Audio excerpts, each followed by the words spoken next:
Renata joined our group, so Raymond and I started to hold international, like these group meetings to share and to inspire each other. So together we can like find this way back to who we truly are and our full potential. And Renata tonight is gonna, or today, or this morning, I don't know what times it is all over the world, but she's gonna share with her about her work with the HeartMath practices and the wisdom of our heart. So take it from here, Renata. For those of you who don't know me, I'm HeartMath certified trainer. I'm a transformational coach. I'm also the founder of an organization called Be in Peace.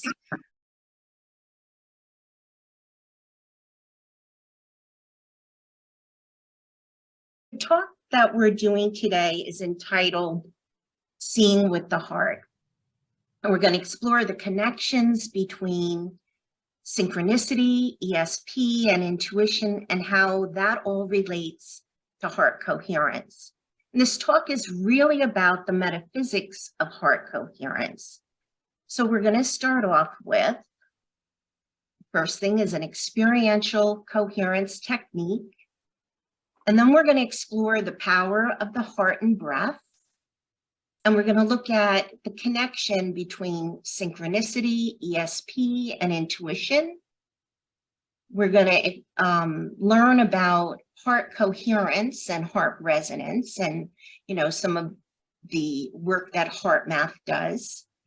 And then we're going to see a video that was produced from a film called The Power of the Heart. And it's a beautiful film that I would recommend everyone see, but they have a segment in it where HeartMath shows the research on the heart's cognitive abilities. And then we're going to shift into talking about, this inner alignment of coherence, what that's all about, and how that connects to wholeness and the Tao. And then we'll go into the Rainmaker Story. We'll be ending with 2 stories of synchronicity, and the story of Be in Peace, which is a synchronicity story. And the last thing we do before we go into our Q&A is we're going to have another experiential meta coherence meditation. I would just want to give one caveat to this presentation. Though I am a HeartMath certified trainer, I'm trained in HeartMath, a lot of this work is coming from my own personal metaphysical perspective. And it's been developed over a number of years of working with Jungian psychology, mythology, ancient wisdom teachings, and my conceptual understanding of quantum physics and my training in heart coherence education. So the ideas presented here do not necessarily represent the views or perspective of the HeartMath Institute, though they might. I don't know. So we're going to have some fun today. All right, so we're going to start off with our first experiential exercise. And I just want to be sure that everyone is on mute as we do this meditation, you could say, or this exercise that is a pure HeartMath foundational exercise. And I want to just invite everyone to get comfortable in your seats. And let's check in with ourselves. Am I present? Am I distracted in thought? How do I feel physically? Do I have any aches and pains, or am I feeling really good and light? Just notice and make no judgment about wherever you are. So for this exercise, you can keep your eyes open or closed, whatever is most comfortable for you. And I invite you to establish a sense of grounding with your feet flat on the floor, while bringing your focus and attention to the area of your heart. And if it helps you to be in touch with your heart, you may place your hand over your heart. And again, whatever is most comfortable for you. Now let's begin to breathe a little slower and deeper than we normally do. Perhaps a 5-second inhale, 5-second exhale. Whatever rhythm is comfortable for you. Now imagine that your breath is moving through your heart. As your heart expands and contracts with each inhale or exhale, as if it were a set of lungs.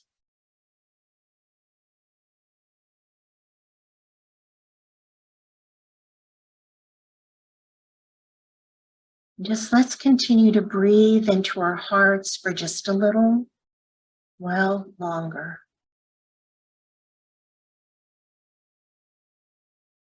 Just to feel that inner connection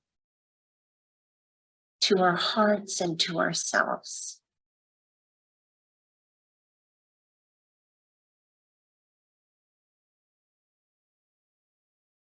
And when you feel ready, you can begin to come back, feeling your feet on the floor, wiggling your toes and your fingers and taking a deep breath as you come back.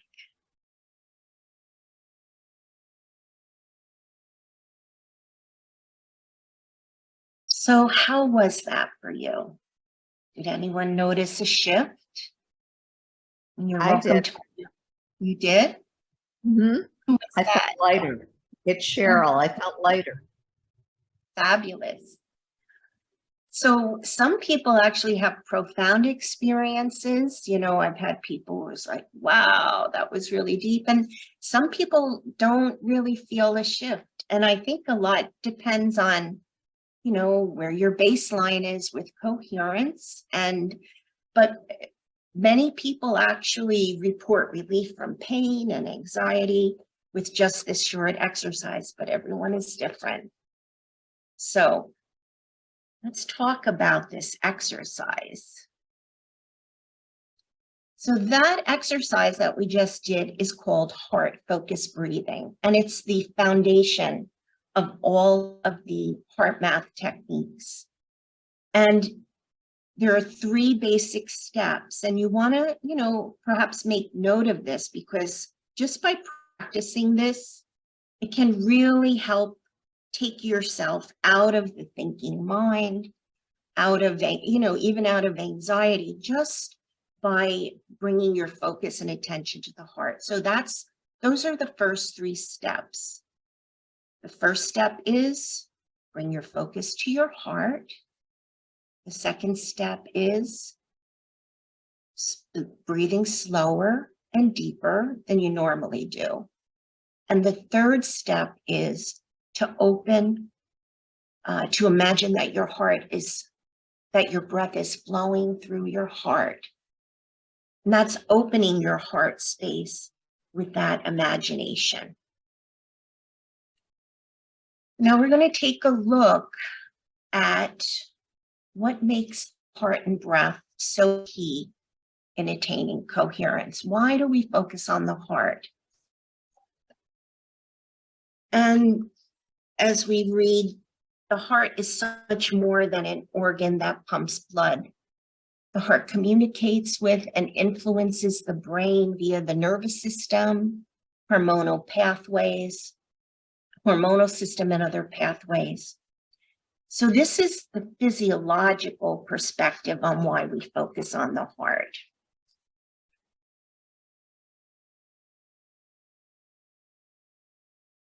But There is also a metaphysical component to the heart. Some traditions believe that our hearts are the bridge between heaven and earth, between us and the greater galactic reality. A coherent heart is key to becoming that intergalactic bridge. The center of your heart is the center of the universe.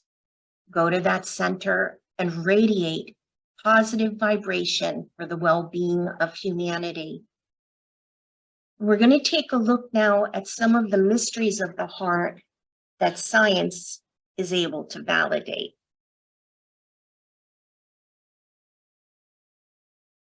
Did you know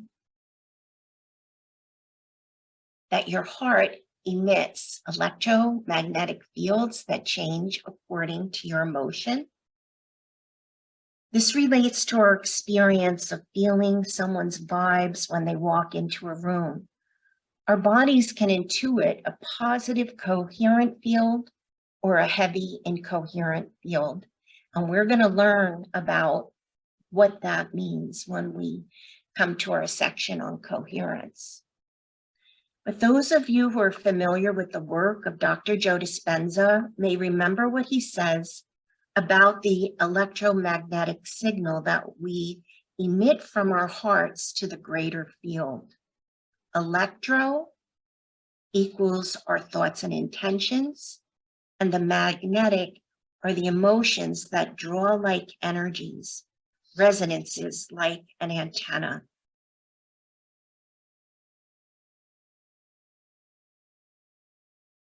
Did you know that the human heart's electromagnetic field can be measured up to several feet away from the body? And anecdotally, we believe that our human energy field can extend beyond what our scientific instruments can measure. And we'll see later how non-local intuition may speak to our long-distance energetic field connections. Notice that the electromagnetic energy lines surrounding the body in this image are shaped in the universal geometric shape of the torus. In sacred geometry, the torus represents the flow of energy, the interconnectedness of all things, and the balance between the physical and spiritual realms. It's a symbol of the continuous cycle of creation and destruction, birth and death, and the eternal nature of existence.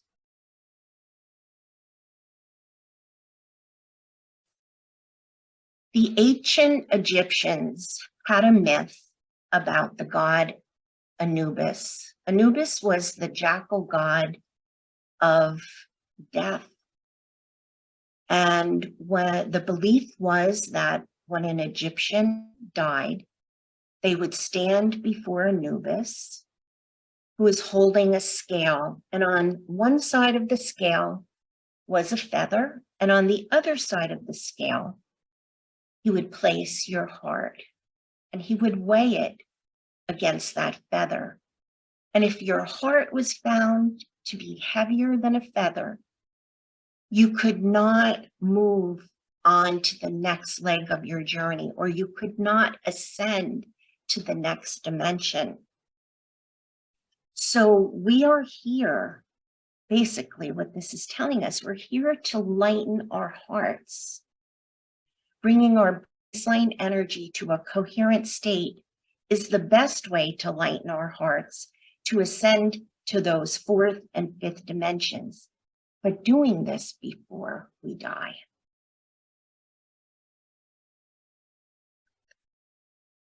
Breath is the bridge which connects life to consciousness, which unites your body to your thoughts.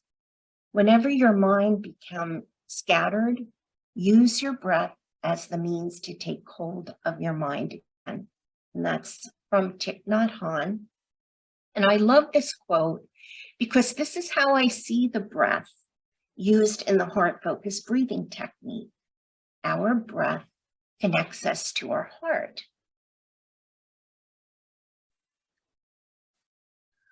On a spiritual spiritual level, breath is the carrier wave of life itself, the sacred bridge between spirit and matter and the chariot of the soul. The word breath and spirit are synonymous in many ancient languages. The Sanskrit word prana and the Greek spiritus and the Greek pneuma.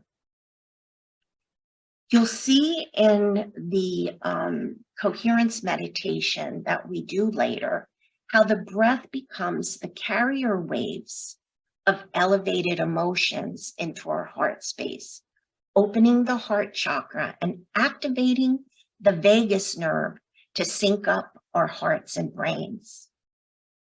So we're going to shift gears now and look at synchronicity, ESP, and intuition. And we're going to cover Carl Jung's theories on intuition and synchronicity. Are there any questions or comments in the chat about what we just covered before we move on, or shall I just keep going? Great stuff. Great stuff. Thanks. So I was first introduced to Jung's work in 1990 during a time of personal crisis, which led to a 5-year Jungian analysis where I had the opportunity to explore and go deep in inner work, or what you would call work with the unconscious. Jungian dream work, shadow work, somatic therapy. These are all work that we do with our unconscious mind. And during this time, I had many spiritual adventures and mystical experiences. I experienced a relief of suffering and a new wholeness that led to a lifelong study and now teaching of these amazing mysteries. My favorite quote, a paraphrase of Jung's alchemical concept of holding the tension of opposites. The concept is, what he says is, when we hold the tension of the opposites, the transcendent function emerges. And the transcendent function is a third new thing that comes out of opposites. And we're going to be seeing a lot today about opposites and perhaps ways of integrating them. When we talk about this third new thing that results from holding the tension of the opposites, an example of that would be a baby, a new birth that emerges from the union of feminine and masculine. This is alchemy. This is transformation. And I want to mention here that Carl Jung comes from an interesting parentage. His mother was a psychic medium, and his father, a traditional conservative Christian minister. So talk about holding the tension of opposites. And who knows, this may be a source of his potency to have been born from these opposites. So through the presentation, we're going to be touching on 3 of his areas of thought: intuition as a part of his theory on typology, the self, and synchronicity.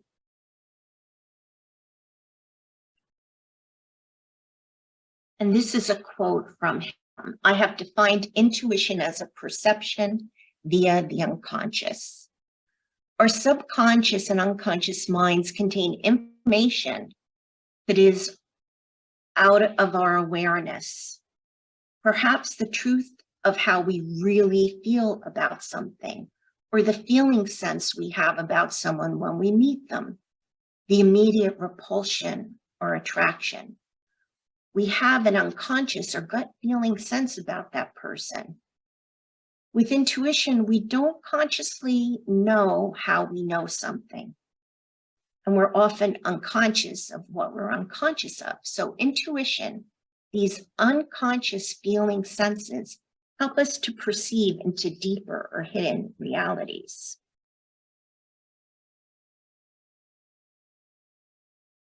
So one of the quotes that Jung says about intuition is that it's one of the 4 basic psychological functions, along with thinking, feeling, and sensing.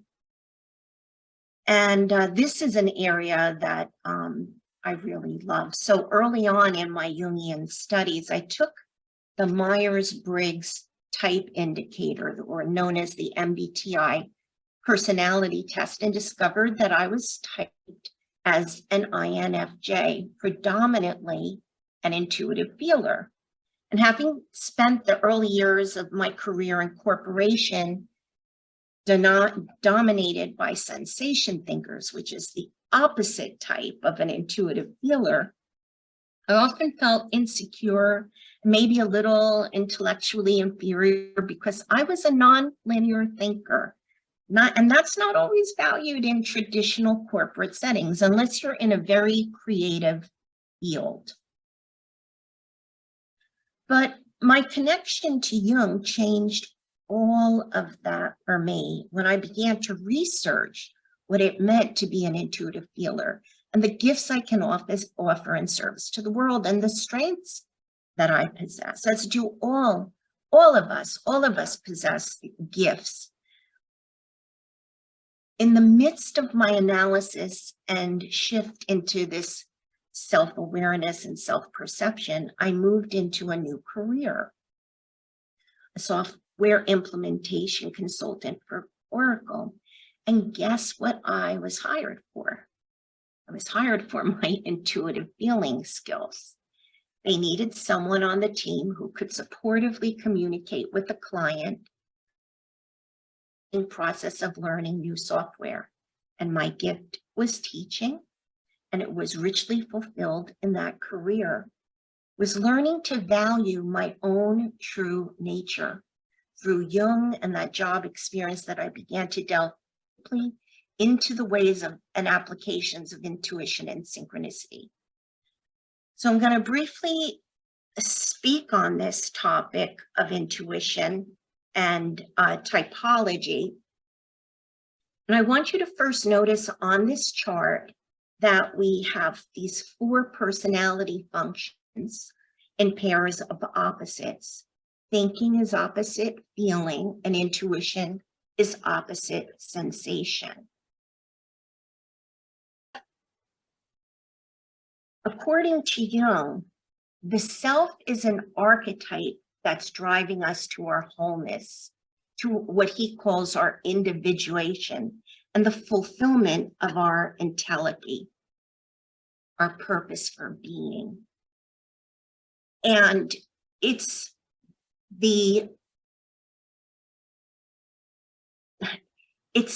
for this that we are here, to become who we came to be. We see these pairs of opposites between thinking and feeling and sensation and intuition. And the opposite functions to our greatest strength or personality preference is our weakest function. So those of us who are primarily intuitive will have greater challenges with sensation-oriented things, and vice versa. You know, an intuitive person speculates and is in their mind imagining, seeing a future, and a sensation person would be someone who's very down to earth and practical. And you could see how those two ways of being are opposites. The idea here is not to be one-sided, but to experience and embrace it all, to come to be in our center and have access to all our capacities with ease and flow. This is what Jung calls the process of individuation. When we're in our center, we are coherent, and we are what is called in Tao. This integration of our darkness and light, embracing all parts of ourselves, is what makes us whole. And in a way, you can say this embracing is self-love, and that it's love that makes us whole.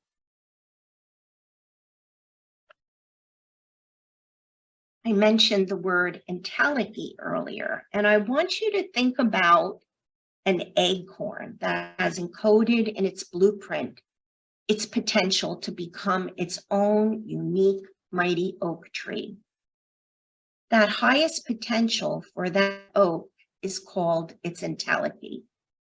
Some believe, and I include myself in this, that the self is that voice in our heart, that inner guidance system, that inner GPS that brings us into seemingly divinely aligned circumstances and conditions. And how cool is it that we have this innate aspect of our being, this GPS system that's working to help us become whole and coherent to fulfill our highest purpose and potential.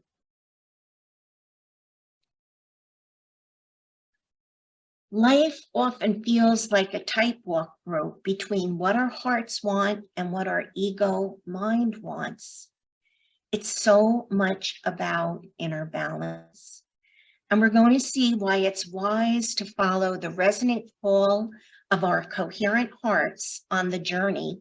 And on the journey, let's just not forget to take our minds with us. That's what I'm trying to say. Let's be in balance with our hearts and our minds. So though we haven't gotten into the specifics of coherence yet, I want to introduce you to HeartMath's heart rate variability biofeedback device that measures heart coherence and is used as a trainer for those starting off in their coherence practice. How many here know the name of this device?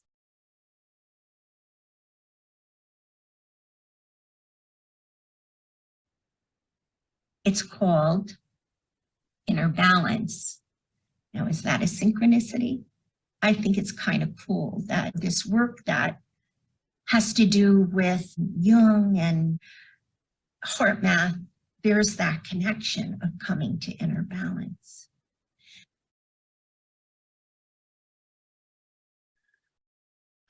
So I would propose to all of you as we look at Anubis and the scales again, that it's the lightning of our heart becoming coherent that brings us into the proper balance and alignment into Tao. And as we'll see, more elevated states of intuition. And next we're going to move into synchronicity. And I just want to pause for a moment and see if there are any questions that came up in the chat that we should answer now, or if I should just continue. I will continue because I'm not hearing anything, so that's okay. So now we're going to talk a bit about synchronicity. And the definition of synchronicity, one definition is a meaningful coincidence of two or more events where something other than the probability of chance is involved. And I think we've all had those experiences in our lives where we might have been thinking about someone and all of a sudden the phone rings and they call. That would be a synchronicity. What are the chances, especially when it's someone you haven't heard from for a long time? It's not someone who calls you every day. So I'm going to share now. There's a fascinating story of synchronicity from Carl Jung's writings and his collected works. And the story goes, as he tells it, a young woman I was treating had at a critical moment a dream in which she was given a golden scarab. While she was telling me this dream, I sat with my back to the closed window. Suddenly, I heard a noise behind me, like a gentle tapping. I turned around and saw a flying insect knocking against the window pane from the outside. I opened the window and caught the creature in the air as it flew in. It was the nearest analogy to a golden scarab one finds in our latitudes, a scarabaeid beetle, the common rose chafer, which, contrary to its usual habits, had evidently felt the urge to get into a dark room at this particular moment. I must admit that nothing like it ever happened to me before or since. So how can this be explained? And I would say we can only speculate, but quantum physics presents us with theories about this morphic field of information that responds to our conscious and unconscious thoughts. And sometimes we get in sync with that field and voila, magic happens. If you're interested in reading a great, excellent book about synchronicity, I highly recommend this book, The Tao of Psychology, Synchronicity and the Self by Jean Shinoda Bolen. It's an amazing book. It was seminal in my education about Carl Jung.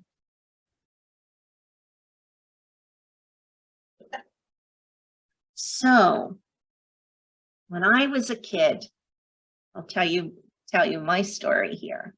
When I was a kid, I was obsessed with this weekly TV series called The Sixth Sense. It lit me up. The series was about a parapsychologist who would go out and study paranormal experiences. So every week it was a different story of unexplained things that happened. And he worked at Duke University and in the story, which was a real place that had an ESP lab and was founded by this Dr. J.B. Rhine. So when I was a kid, I'd say when I grow up, I'm going to be a parapsychologist and go to Duke University to study under Dr. J.B. Rhine. And Rhine began his parapsychology lab back in 1930. And this is a picture in the upper right of him doing some of these ESP experiments. Now, obviously, I didn't become a parapsychologist. I took a different path. But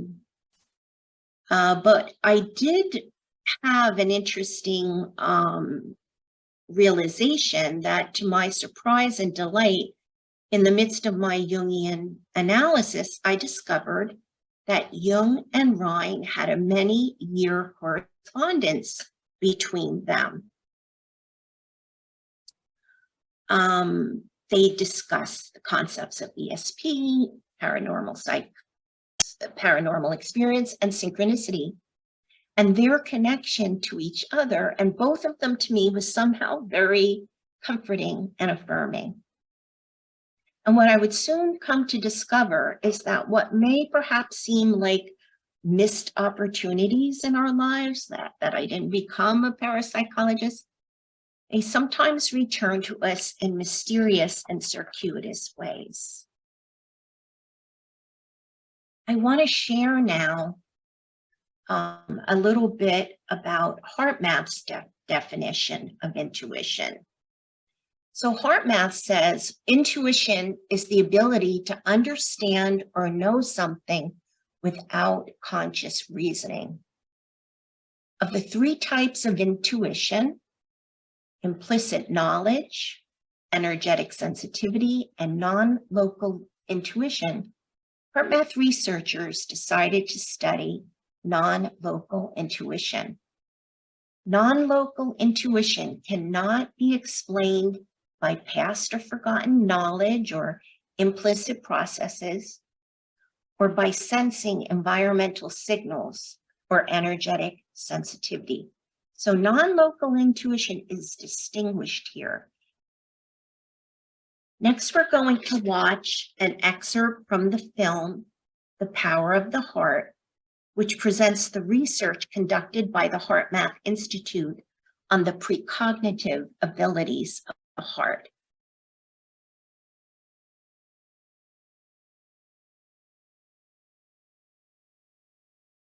Alrighty, so in 2016, I had the pleasure and it was a rare honor of receiving my HeartMath training certification from Dr. Roland McCready, the gentleman. He was the HeartMath's director of research we just watched in that previous video. And during one of his training presentations, I was struck by this image of a test participant with electrodes in her head. It's this picture right here, I believe, is this one or similar to one that he showed. And so after class, I found myself, I didn't have an intention to go to it. I found myself casually mentioning to Dr. McCready that the image evoked a memory from my childhood of the TV series, The Sixth Sense, and the research conducted in the ESP lab at Duke University under Dr. J.B. Rhine. And I told him I remembered seeing a photo from the ESP studies that appeared very similar to that electrode cap in his presentation of the HeartMath research. So he looked startled when I said that, and he asked me, Renata, did you know that our founder, Dr. Childra, worked with Dr. J.B. Rhine at Duke University's ESP lab before establishing HeartMath? So no, I did not know that. I had no conscious awareness of that connection. And I have to say, I do not know very much about Doc Childra, and I've been told he's an enigma and a very private man who stayed out of the spotlight to allow the work of HeartMath organization to speak for itself. There is some underground folklore floating around that the HeartMath system was, let's say, downloaded from galactic origins as a technology for light workers working to elevate the heart of humanity, specifically for these times of unheard of global stress. Something interesting to consider. So there is the connection between ESP and intuition. And for me, this is a story of synchronicity, Jung, Rhine, and HeartMath.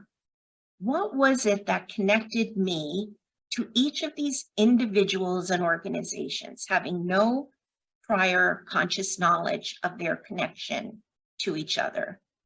These are the questions to ponder. I had an unfulfilled childhood dream of becoming a parapsychologist, and then many years later, magically, with no conscious intention, I discovered I stepped into the opportunity for this dream to circle back to me. Yes, a slightly different form, but with the same heart resonance. So what is this heart resonance that caused me to recognize these connections that were so meaningful to me? The common element of all the encounters in my synchronistic journey with Jung, Rhine's ESP lab, and HeartMath was the passionate vibrancy I felt when I discovered each of them. I felt a wholehearted, big yes to what they were about, and I was in tune with what they were bringing into the world. This ringing recognition in our heart is what we are called to follow on our life's journey. Joseph Campbell called it following our bliss. It's what lights us up.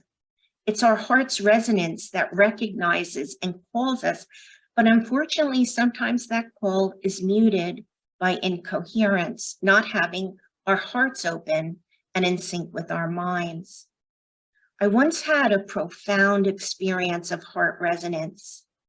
In 2016, I was at a major crossroads in my life, reinventing myself after a 30-year corporate career, and felt a calling to do humanitarian coherence work in Lebanon. But for me, it would take a major leap of faith into the unknown. I distinctly remember that when I finally hit the confirm button on my airline reservation to Lebanon, I can only describe what I felt as a resounding reverberation of a singing gong bell that was emanating out of my heart like the powerful but steady flow of a surfer's series of perfect waves. My heart was bursting, singing, and I had the inner knowing that my soul is seated in my heart, and my soul was singing the words, "Yay, she's letting us go." It was an amazing, mystical, metaphysical experience.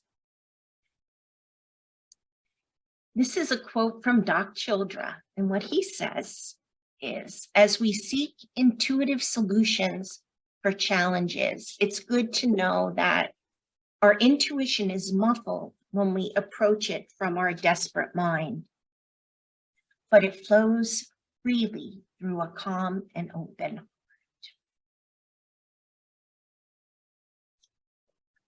And this is a quote from the New Testament, from Jesus, talking about the heart. What he said is, "For the hearts of these people are hardened, and their ears cannot hear, and they have closed their eyes. So their eyes cannot see, and their ears cannot hear, and their hearts cannot understand, and they cannot turn to me and let me heal them. But blessed are your eyes because they see, and your ears because they hear." Jesus spoke in metaphors, and here he makes the correlation between a hardened heart and not being able to see. We saw that Dr. Childra just said that our intuition flows freely through a calm and open heart. Jesus is referring to sight as intuition, which comes from a coherent heart. I believe his message here is another reference to seeing with the heart, seeing with the heart's intuition.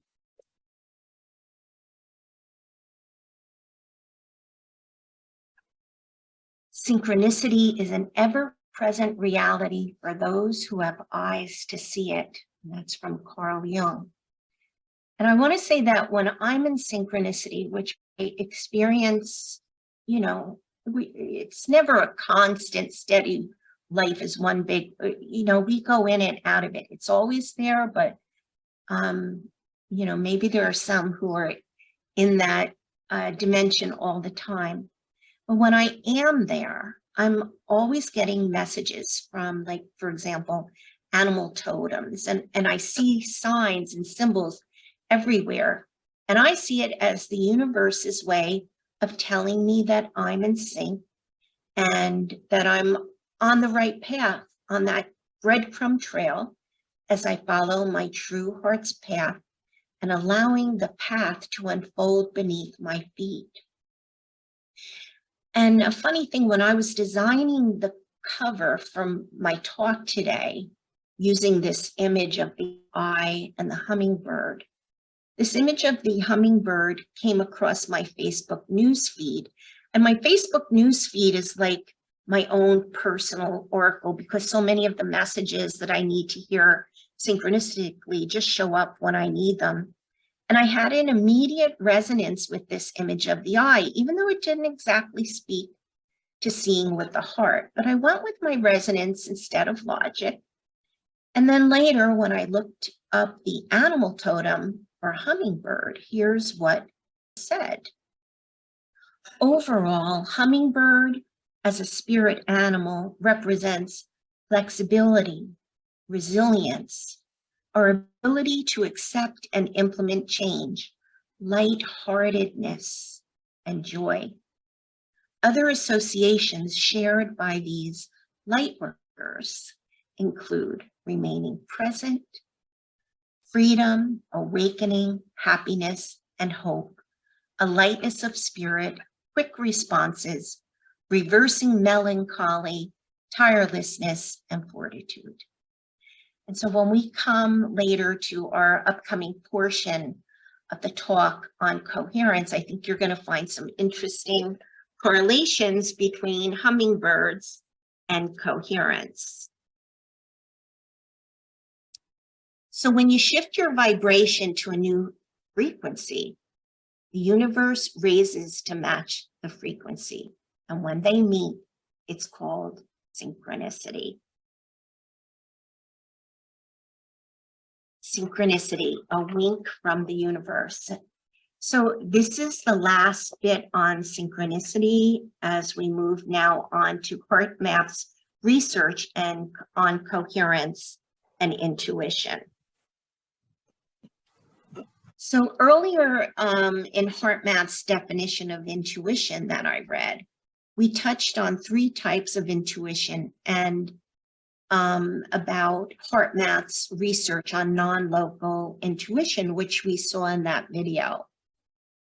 The first type of intuition is called implicit knowledge, and it's when you don't know that you know something, and somehow when you need to remember it, it emerges from the unconscious at just the right time. It's like something just pops in and you're like, wow, I don't know how I knew that, but I must have learned that sometime. The second, energetic sensitivity, is when you sense vibes, and often with a kinesthetic response, such as chills or a fear response or a clutch in the stomach or a tug at the heart or a sense of mistrust or a feeling of resonance. You're feeling something energetically that is giving you some kind of message. And the third, local intuition, we already saw one example of non-local intuition with the research study. And another example involves the mother-child bond. How many of us have heard stories of a mother's feeling sense that their child was in danger or hurt, and how the mother correctly knew something was wrong? And that's what we would call, like, we don't have any perceptible understanding of how that could be. And so now we're going to shift gears again, and we're going to take a deeper look into heart coherence.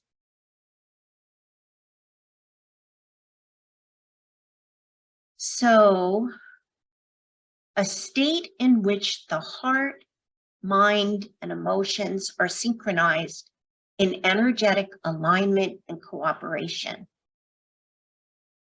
A distinct mode of harmonious physical and psychological functioning that promotes emotional stability and optimal cognitive performance. So this is HeartMath's scientific definition of coherence. Now we're going to take a look at coherence from an experiential and a metaphysical perspective. So what is coherence experientially? And I'm just going to name some of these, to give you this feeling sense of what it is to be coherent. It's when you're in that state of ease and flow, in the zone, feeling connected and in sync with yourself and others, lighthearted, having inner strength and resilience, centered, a sense of inner peace and harmony. Eckhart Tolle calls its presence, its enthusiasm, joy, and elation, but it's also calm and alert. You don't have to have very high emotional states in order to be coherent. And when you're experiencing coherence, you'll notice an increase in synchronicities and heightened intuitive capacities. Metaphysically, what is coherence? Now this is me, so don't go to HeartMath about this, but this is what I experience. I see it as an alignment to a 4th and 5th dimensional state. It's where our consciousness begins to awaken. It's what Jung calls the collective unconscious, or it relates to that or aligns to that. Rupert Sheldrake speaks about morphic resonance. It's a realm of synchronicity where we see that everything is connected. Jesus refers to the kingdom of heaven as being within you. I see it as an alignment to your higher self. Abraham Hicks calls it being in the vortex. And the Buddhists, the Taoists, call it being in Tao.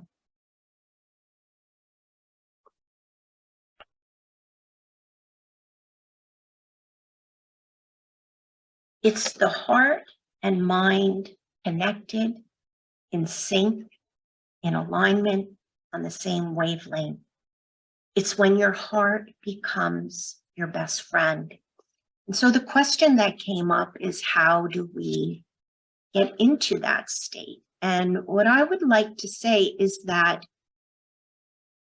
all of our states of being are like habits.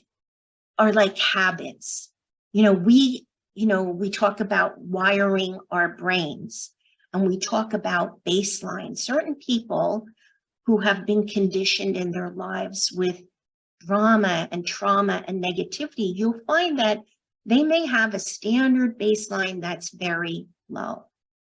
And that's where they live from. And then there are others who have a much higher positive perspective on life. It's a different view. It's a different energy, a different feeling that they carry. It's a different baseline coherence. Now, we know that with research in neuroplasticity, that we can change these conditioned states of being. We can develop what I would say maybe is a new muscle memory in our energy fields, in our hearts, in our emotions, where through this practice of coherence, where we're breathing elevated emotions, embodying positive, loving, self-loving, elevating feelings, that we are practicing new emotions. We are practicing, for example, gratitude. People who keep a gratitude journal every day, what it does to your mind is your unconscious, knowing that you're going to be writing in a gratitude journal, is going to start looking for things to bring to your mind later that night to write in your gratitude journal. And what is that doing? That's making you into a person who is looking for things to be grateful for. That is a way to change your baseline. And the HeartMath practice, where you're bringing, whether it be gratitude, emotions of gratitude or appreciation or self-love, all of that can change your baseline to elevate you into these higher frequencies. So I hope that answered the question that we had. So now I want to share some words that evoke this concept of Tao that I mentioned being in the Tao.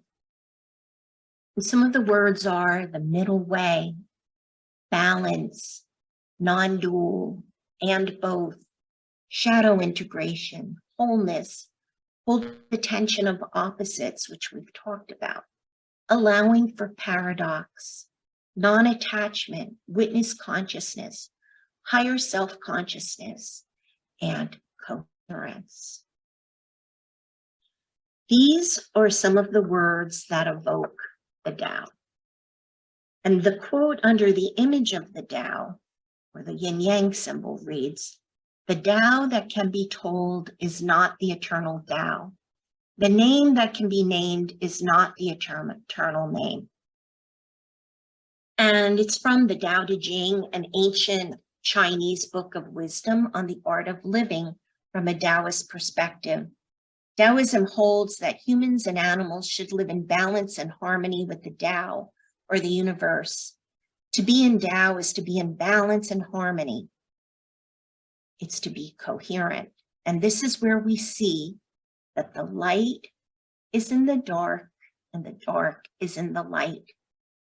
The heart is integrated with the brain, and the brain is integrated with the heart. So now I'm going to start wrapping up our presentation. You know, I see that I'm a few minutes early, a few minutes late. And I'm going to leave you with 2 synchronicity stories before we close the Metta Coherence meditation.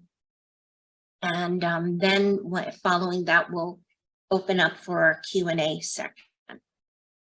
And I understand if people have to leave, but I feel like we're just getting to the good part now, because we're going to tell some cool synchronicity stories, like the one we told earlier about the Scarab beetle. So in 1924, German sinologist, and a sinologist is someone who studies Chinese culture and language. German sinologist Richard Wilhelm published his translation of the I Ching, or the I Ching, the Book of Changes, a Taoist book of divinatory wisdom from Chinese to German. And during the years prior to its publication, while living in China, he maintained a friendship and correspondence with Carl Jung. Jung told the story of the Rainmaker in his collected works, which was shared with him firsthand by Wilhelm. The story is the Rainmaker. There was a great drought in the Chinese province where Richard Wilhelm lived. For months, there had not been a drop of rain, and the situation became catastrophic. The Catholics made processions, the Protestants made prayers, and the Chinese burned joss sticks and shot off guns to frighten away the demons of drought, but with no result. Finally, the Chinese said, "We will fetch the Rainmaker." And from another province, a dried up old man appeared. The only thing he asked for was a quiet little hut somewhere, and there he locked himself in for 3 days. On the 4th day, clouds gathered, and there was a great snowstorm at that time of year when no snow was expected, an unusual amount, and the town was so full of rumors about the wonderful Rainmaker that Wilhelm went to ask the man himself how he did it. In true European fashion, he said, "They call you the Rainmaker. Will you tell me how you made the snow?" And the little Chinese man said, "I did not make the snow. I'm not responsible." "But what have you done these 3 days?" "Oh, I can explain that. I came from another country where things are in order. Here, they are out of order. They are not as they should be by the ordinance of heaven. Therefore, the whole country is not in Tao. And I am also not in the natural order of things because I am in a disordered country. So I had to wait 3 days until I was back in Tao. Then naturally, the rain came." So what happened here?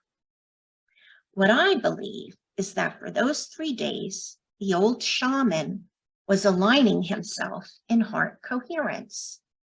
I believe his electromagnetic field became so coherent as to affect physical reality. And those of you in this intuition group, Dan Winter, I'm sure those who follow Dan Winter know of Dan's stories about being able to work with the weather. Do you believe you have the same potential to transform physical reality? With a practice of heart coherence, learning to see with your heart, you have the potential to transform the entire world. In a few moments, we're going to end our program today with a closing coherence meditation that has its own synchronicity story, which will be the final story that I share with you today. Back in 2013, I was going through another very painfully stressful time in my life. My mother was recovering from a debilitating illness that prevented her from living on her own. And when she came to live with me, I suddenly found myself in the role of her caregiver. I myself was in recovery from a loss and just wasn't loving my job or living my best life. I stumbled upon the Metta loving kindness prayer, which offered me tremendous emotional relief. Curious about its effect, I started researching online about the prayer to find that there were many versions and different phrases. And those that resonated, I began to record in my notebook. Soon, like working with poetry, I had created my own personal version, the Metta prayer, which begins with, "May I be in peace." When I began training with HeartMath in 2016, I was astonished to discover that I had somehow precognitively written a meditation that reflected the intention, process, and result of becoming heart coherent.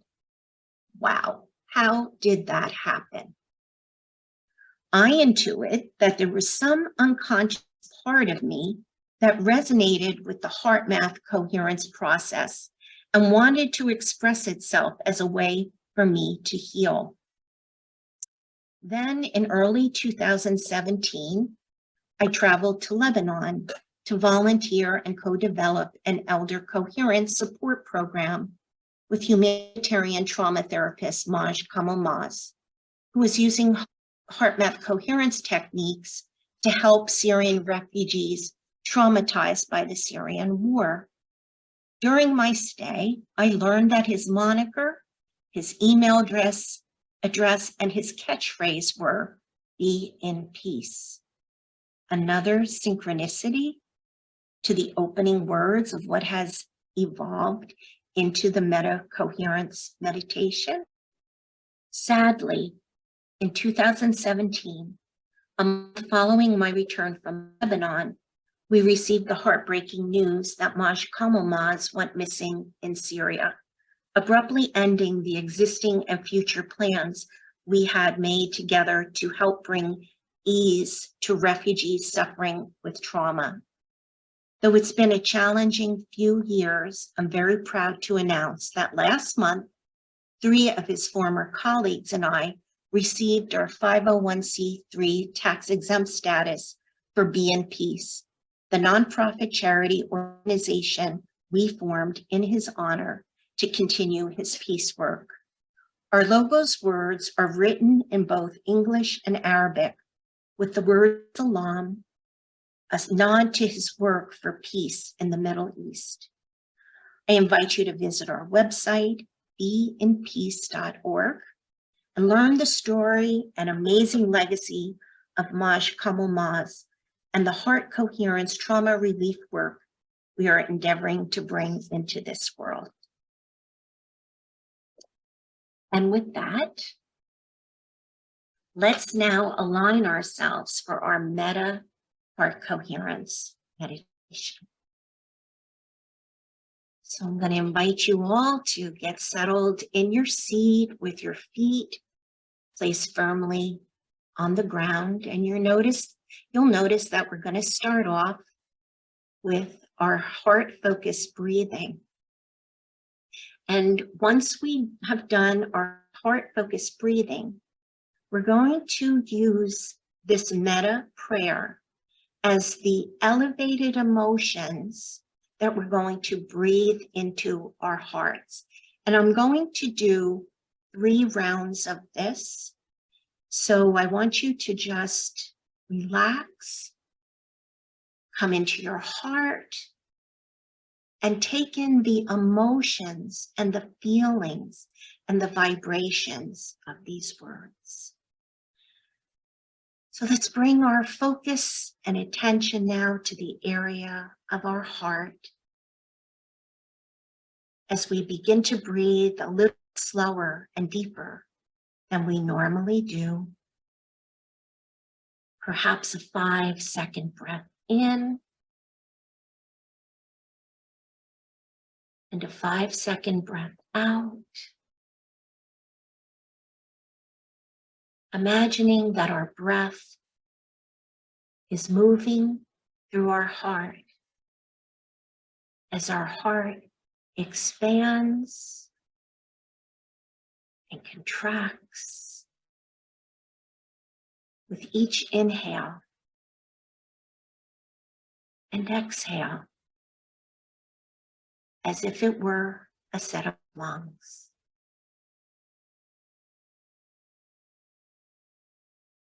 And finding a rhythm that's comfortable for you. As I say these words, I invite you to bring these energies, these loving emotions, this loving kindness meditation into your hearts. May I be in peace. May my heart remain open. May I live with a heart and mind that is always in balance. May I accept with understanding and wisdom the events in my life and world. May I forgive others and myself for the inevitable harms we cause each other. May I awaken to the light of my own true nature. May I be healed and whole. And may I be an instrument of healing for all beings. Breathe that in. And on the out breath, imagine that that electromagnetic field that surrounds your body in that torus shape is being filled with the light of love. And we know it is because that's what being heart coherent does. And with this loving energy that can be shared, I invite you now to bring into your hearts and minds perhaps someone that is really in need of this loving kindness. Hold that person in your heart as we extend Metta to them, saying, may you be in peace. May your heart remain open. May you live with a heart and mind that is always in balance. May you accept with understanding and wisdom the events in your life and world. May you forgive others and yourself for the inevitable harms we cause each other. May you awaken to the light of your own true nature. May you be healed, and may you be an instrument of healing for all beings. Take a deep breath in and see your loved one, that person that you care for, surrounded and lovingly enveloped in this loving light of coherence. And now, finally, I invite you to use your imagination and see this planet before your eyes, this beautiful blue planet, Earth, and hold it in your heart as we extend the loving energies to all beings, animals, vegetables, minerals, all beings on this earth. And we include ourselves and those we just sent coherence to as we say, may we be in peace. May our hearts remain open. May we live with hearts and minds that are always in balance. May we accept with understanding and wisdom the events in our lives and world. May we forgive others and ourselves for the inevitable harms we cause each other. May we awaken to the light of our own true, loving nature. May we be healed. And may we be instruments of healing for all beings. A few moments now as you breathe that in and out. And as we gently begin to come back, feeling our feet on the floor and wiggling our toes, wiggling our fingers, and taking another deep breath. We open our eyes and come back.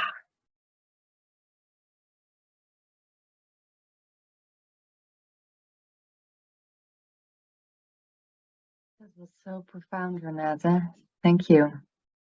Thank you. Thank you. I can't tell you how thrilled I am to be able to offer this. You know, it's something that's been, I did a version, a couple of people here. I see Sharon, you attended my Jungian program at Unity Church a few years ago. I did a very similar segment, and this has inspired me to evolve it. And it's so from my heart, and it's my pleasure and an honor to be able to offer this today. Thank you.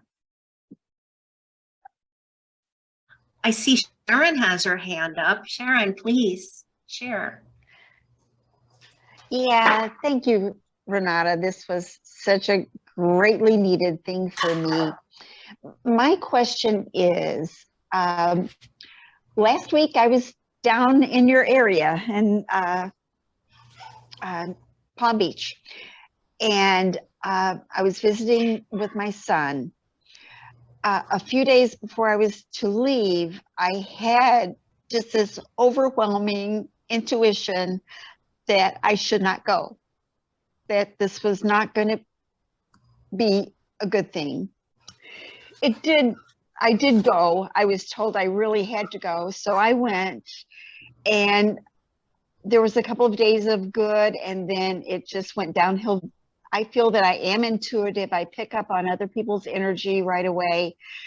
And my son it's like we're oil and water, and our energies just play off of each other. And what I'm wondering is, did I cause this? You know, by me intuitively sending or thinking bad energy, did that make it happen? Does that make any sense? Yeah, it does make sense. But you know what I want to say to everyone, it really isn't helpful to us if we look at it like, did I create this, where there's like a blame kind of a thing? Because remember, every relationship is a dynamic. But you know, what I would say is that you had an intuition that told you things might not be as smooth as you'd like. And when that happens and you're in a situation where you can't cancel, you're not going to, I mean, you could have, but you probably felt like you still needed to go, and that happens. But what I say is take it as a signal to align. And one of the things when I have difficulties with a person, I talk to their higher self. I do what Abraham Hicks calls pre-paving the way. And if you can start by getting in sync with the person at the higher self level, you'll find that a little bit of attention that you give beforehand really can shift the field.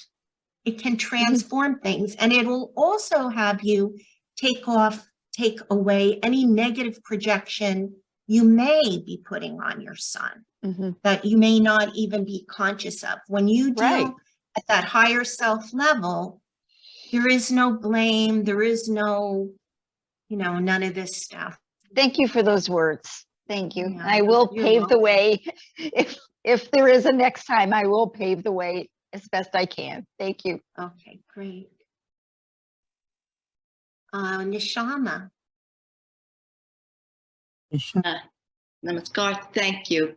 My sense is, and maybe it's just my tendency to write brain stuff, we were talking about it in an earlier group, that a lot of the information, although I'm a wild note taker and I'm like scribbling away, but we're absorbing. You share so much on so many levels, and some people just like get it, and others just kind of like it goes in. And then, so that's my sense, and I want to thank you for sharing from so many perspectives. I think it gives coherence somehow. I don't understand how, but it does. Two very brief things. One is I have spent many years breathing from what I call, often called the chakra or tree of life, the Tiferet, this heart in the center of the chest. And my understanding is that we're talking about physical heart with HeartMath. Is that correct? That you focus? Well, that's a good question, because it did come up at a HeartMath conference, because HeartMath is the heart region. And I pressed to ask, are we talking about the heart chakra? But the heart is the organ of the heart chakra. There's a connection.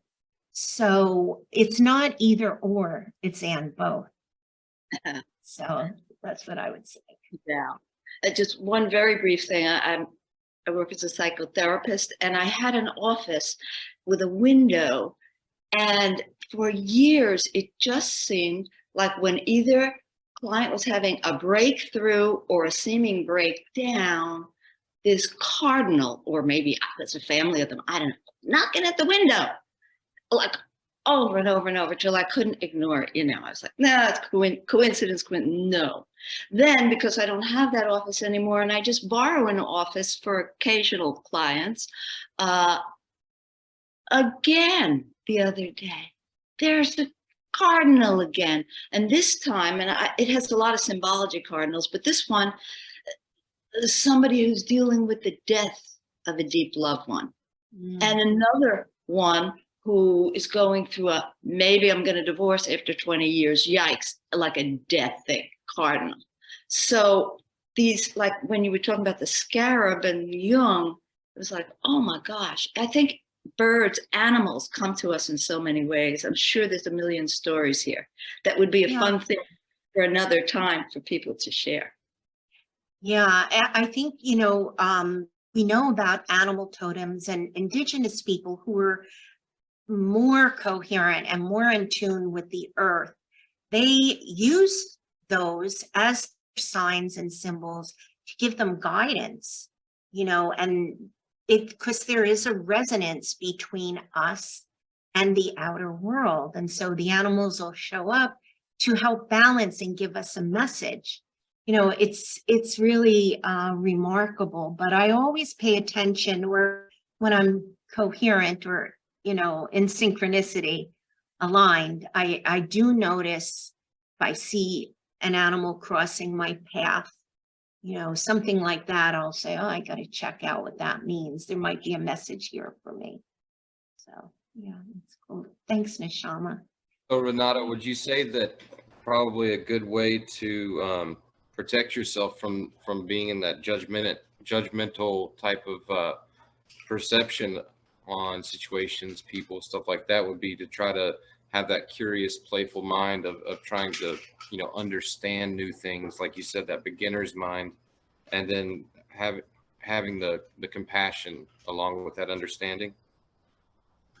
I think one of the best things that helps judgmentalism is when you do shadow work. And that's a Jungian technique. And anyone who's read any of Debbie Ford's books, she wrote a lot of books about shadow. I studied under Debbie Ford, so I went very deep with shadow work. And what shadow work does is it's part of what makes us whole, to accept our flaws, to accept our, you know, all the things about ourselves that we don't want to be. And mostly the people that we judge are actually reflecting back to us the very things in us that we're in shadow about, that we don't want to accept. So if you find that there is someone that you want to judge who triggers you and you're like, ugh, I can't stand that person, it's good to look within and say, where is that in me?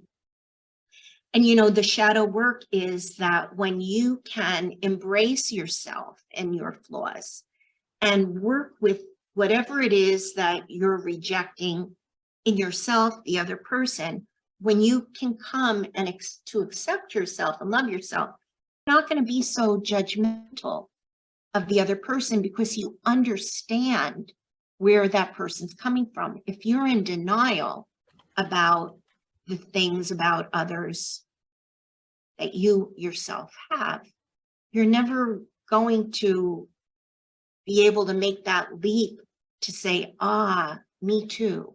I'm that too. I am that. And in that I am that, that's where that oneness, we are all the same. You know, you know, what I see in that person, they're a mirror for me. But it brought up that question, you know, it's like, how do we stay out of our mind, and in our heart and intuition and everything? And first thing that came to my mind was that breath exercise of breathing through our hearts. And I do that quite often. And I have to say thank you for that advice and that practice. Oh, that warms my heart. Thank you so much, Taylor. I appreciate it. I'm so glad that you're continuing the practice. That's great. Mm-hmm. All right. Betsy? Hey Hi, there, how are Betsy. you? Good to see you. Yeah, good to see your Thanks for being face. here. Yeah, you too. That was awesome. Lots of good information. Very, very good information. And I couldn't write fast enough to get it all down. But it was good. I appreciate you doing it. It was a good presentation. And I know the totem animals and all that wasn't really part of your presentation, but I got to tell you, that stuff is spot on with me. I mean, you know, you mentioned it, and it seems like every time something like some blue jay comes flying in front of me, I look it up, I'm like, oh my gosh, what was I doing 5 seconds before that? It's almost like somebody's trying to tell me something. So it was very cool. So thank you. It was really good to be here, and You're it welcome. was awesome. Thank you. Well, when are you doing another one? Whenever I'm invited, I love to do these. I do have a schedule of things that I'm going to be putting on in, you know, this month and next. So I want to just say, if anyone wants to connect with me, I'm on LinkedIn and Facebook. LinkedIn is probably the best way if you're interested in hearing future talks. But those of you who are my friends on Facebook, you'll find out about it. I'll be inviting you too. But for the new people that I don't really know, I would say you're welcome to friend me on Facebook, but on LinkedIn is another good spot for me. I'm going to be starting to put out my schedule and my events there. So thanks. Anybody else? Donna? Wanted to say thank you. It was beautiful, and there's so much that I feel will have a trickle-down effect. Just beautiful. Oh, thank you. fantastic. Thank you. Thank you, Donna. Thanks for being here. Elizabeth. Nada, it's so wonderful to see you. So I have some gratitude and then a question. I want to add to all the compliments about the depth and breadth that I was very aware at a certain point of. There is an underlying the pace that you spoke. It was like the essence, the energy, that it wasn't the words, it was the cadence and the harmonious aspect that I felt as you were speaking, that really I sense brought your messages even deeper. And I'm just really still taking that in. I'd be curious if you wanted to just speak a little bit more to, I put together that, I may say it wrong, that word Entelechy, Entelechy, like a divine alignment, felt like the thread in your meta meditation of, and I don't know the exact phrase, but may I live in alignment with my true nature. And then I thought about the conversation about energy baselines and people who are conditioned to be in a more negative state. And in a way, what we're really speaking of, I believe, is not only the releasing of that negativity, but to come into that divine alignment. And that's the synchronicity that I feel hooked me here, because I've been really being with that idea and that sense and how that feels.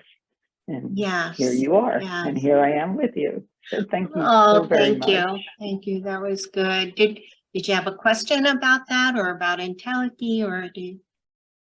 Only if you want to share more to add about it, I'd be interested. Well, you know, from the meditation where it says, may I awaken to the light of my own true nature. You know, we are light. I mean, we are light beings incarnate in this three-dimensional reality. And I think that it's the awakening to that really, you know, and it's on all levels that we awaken to this. And that's what empowers us when we remember who we are. And the Entelechy is, you know, the potential, the highest potential of being that light, becoming lighter, to becoming lighter, more lightened. And, you know, there are people that we meet in this world who just shine. You know, they're light because they've transformed, they've lightened their hearts. And that's what I think that's the key. That's really the key. But thank you so much, Elizabeth. So good to see you. That was so perfect, Renata, the way you enlightened my question. Thank you. Jamie. Hi, Jamie. Hi. That was excellent. That was really great. Very inspiring. Thank you. I know you gave me sort of a little mini version of HeartMath a week or so ago now, and this just was like added information, which was fabulous. I don't know if you, I don't even know what my question is. I know you know that I've been experiencing some severe synchronicities of late with this project I'm working on with an ancestor of mine, and the synchronicities are lining up with her, and really heightening my intuition and so forth.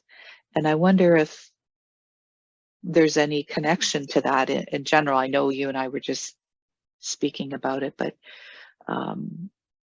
as it pertains to my situation, but I don't know if there's anything on the bigger scope of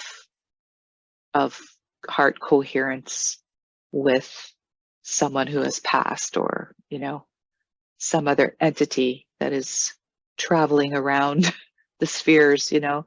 So as I say, I don't even know what my question is, but I think you can probably gather where I'm going with it. Yeah, well, you know, when we were looking earlier at Jung's 4 functions, and intuition being one of them, you know, we all have a primary function. And those who are primarily intuitive are going to have more easy access to intuitive things. And, you know, and this is a question that I had for Raymond and Iris, because we were also talking about doing a program on intuition in children, which I do have a program on. But one of the questions that's even in my own mind is those of us who are more intuitive by nature, being born with the typological preference as an intuitive, as opposed to maybe a thinker or a sensation type. Does that, how does that affect our intuitive abilities, and vice versa? If intuition is our least natural function, you know, does it limit us? But I do think that all of us have access to intuition, and that there could be a combination of things. Even astrologically, there are a lot of people who are astrologers that I know that Uranus is an influence, Neptune is an influence on our intuition. There are certain planets, when they're hitting different aspects in our chart, that are going to open us to things, if you believe in that. But I think the best thing that we can do is if we become more heart focused, start trusting our heart's guidance, start living from it, and then we come into these elevated states, which is what I think is happening, that as we're lightening our heart by following and making this relationship, it's a relationship with our heart, making our heart our own best friend. That connection within ourselves and that coherence that we develop, we become a beacon light. Our light goes on, that alignment becomes like an antenna for us to receive and send information. And I think that it's something that we can develop if we're motivated, if we're interested. We're interested in consciousness. And I do think that, you know, when we're elevating into these different fields, that our loved ones are in a field, you know, it may not be exactly the same plane that we're on, but we know that there are people who channel, you know, what are their intuitive abilities? I mean, we know that the potentials are there. And I think that we can develop them. The work that Iris and Raymond are doing with the children obviously shows that these abilities that seem, you know, unheard of are available to us. Mm-hmm. So Jamie, I think, yeah, the lightning, it's a lot of things. Yeah. And obviously you're tuned in. Yeah. Very interesting. Thanks, Jamie. Thank you. Thank you. Thank you. Esther. Hi, Renata. Esther? I'm just trying to get the video on as well. Can you hear me? I can hear you.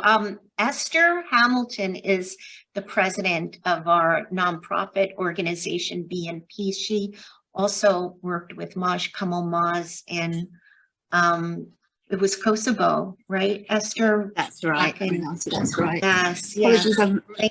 I'm unable to get my camera on, but I just wanted to say, as always, Renata, your talk was so uplifting and the meditations were just so calming. And we've just started on this exciting journey together, setting up Be in Peace, this organisation that's going to bring heart coherence and a sense of peace to people that are affected by conflict and disaster. And I just wanted to say to Renata, thank you very much for inviting me today. And, you know, I really felt, as always, that everything you do is so uplifting when you speak to people. We're very proud of you. Thank you. That touches me so much. Thank you so much, Esther. You're very welcome. Thank you. Anybody else? Yeah, maybe I can add a little bit to what you were just talking about with Jamie.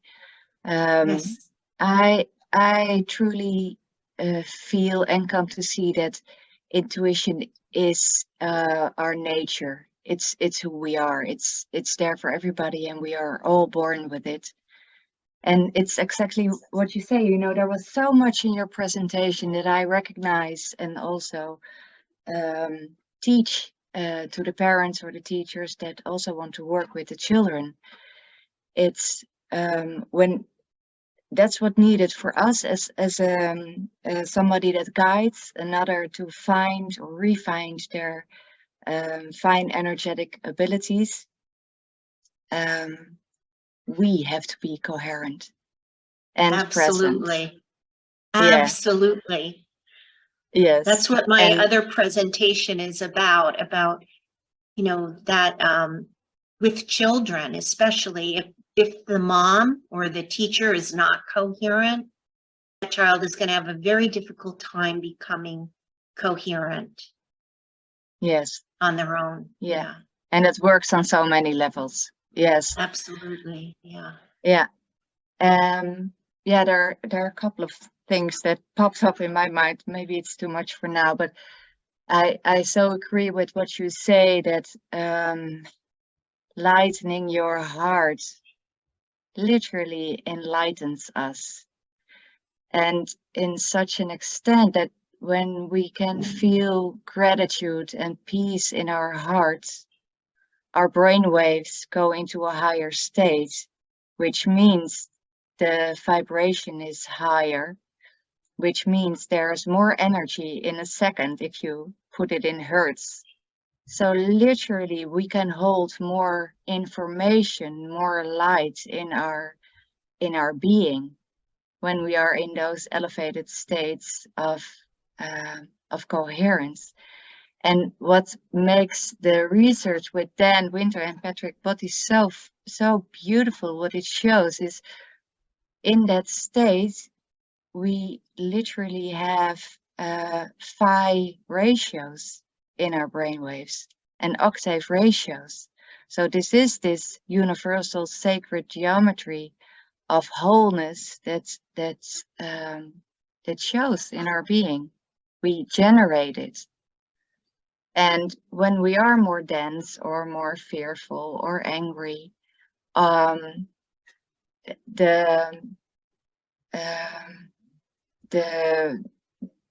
you can even feel it in your body. You know, when you're angry, there's a cramp in your stomach.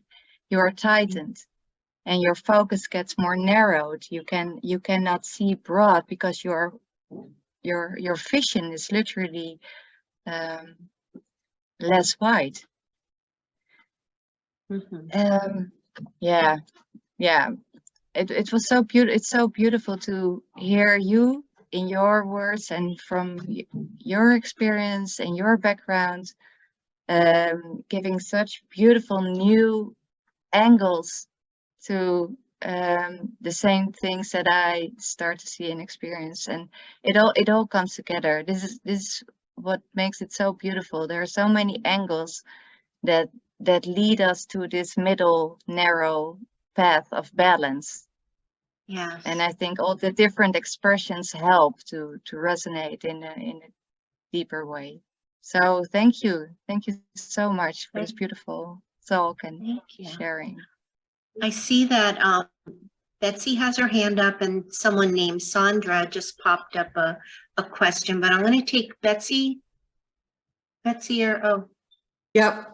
Just quick, I just put it in the chat. I know you have lots of information in your head you love to tell everybody about, and if you're looking for a topic, I'd love to know how to hone the intuitive skills there. So I don't know if that's something you're open to or not open to, but well, actually, I would say the course that we took with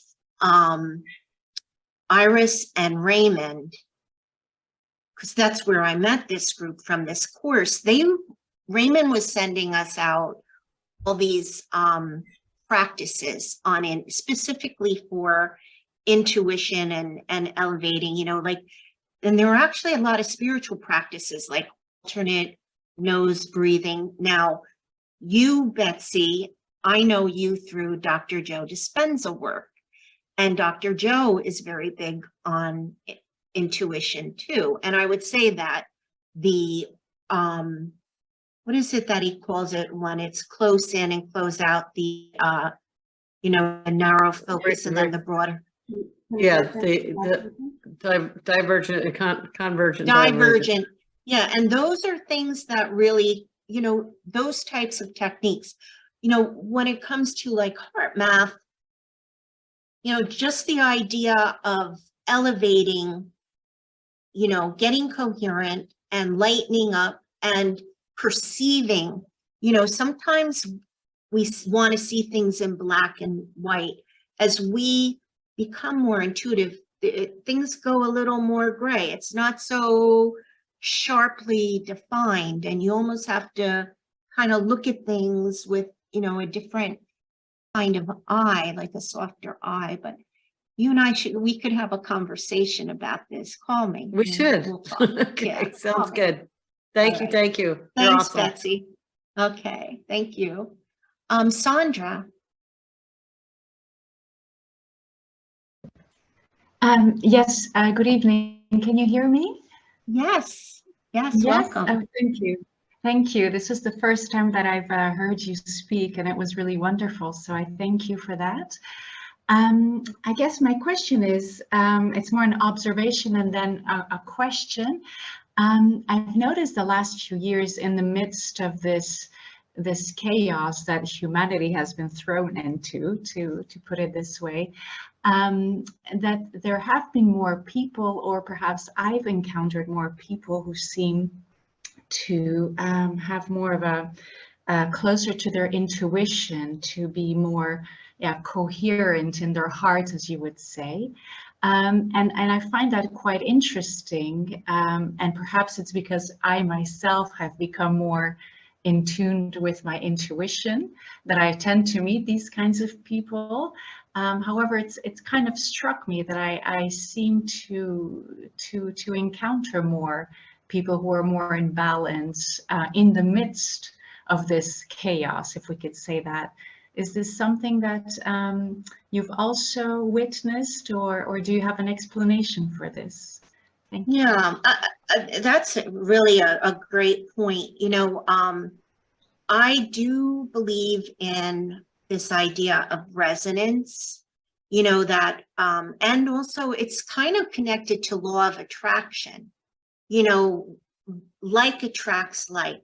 I mean, in one sense, opposites attract, but really, you know, when you have, when you're on the same wavelength as someone, or how many people have gone through big transitions in their lives where they've had an awakening, and then the old friends that you've had might pass, you know, not pass away, but kind of phase out of life. And then you find yourself with a whole new group that are on a whole different wavelength and a different level. And I think that that is a part of the energetics of ascension and coherence, that, you know, we're emitting a signal. Like the way I see it, this is, you know, I have these ideas. So I'll just share my crazy ideas about the way I perceive the way it works. I think that in that fourth dimensional reality, all the higher selves are all communicating with each other, like on a super highway of like a computer driven, you know, the way a computer can go so fast. And that as we're aligned and we're emitting a signal, our light is shining, our antenna is up. It's a beacon light that's attracting people and circumstances to it. And this is, you know, can be like, you listen to Abraham Hicks, and this is the kind of thing that Abraham talks about. But I think it's this coherence and this alignment that it guides us, it's speaking to us, and it's taking us places where we're going to meet those people. If you follow your inner guidance and you feel a pull to go somewhere, it's usually because there's something for you. and, you know, follow it. Like I say, follow your heart, follow these pulls, because it's leading you to your best life. That's the breadcrumb trail. That is heart-based living. Allow the path to unfold beneath your feet. You see without seeing. You're allowing this higher self to guide you, and that higher self has access to all the knowledge and wisdom and plans of the universe. It holds your entelechy. It knows where it wants to go, and you are the vessel for allowing this higher self to move and live through you, to give you everything that you need to learn, to grow, to ascend, to be the best version of yourself.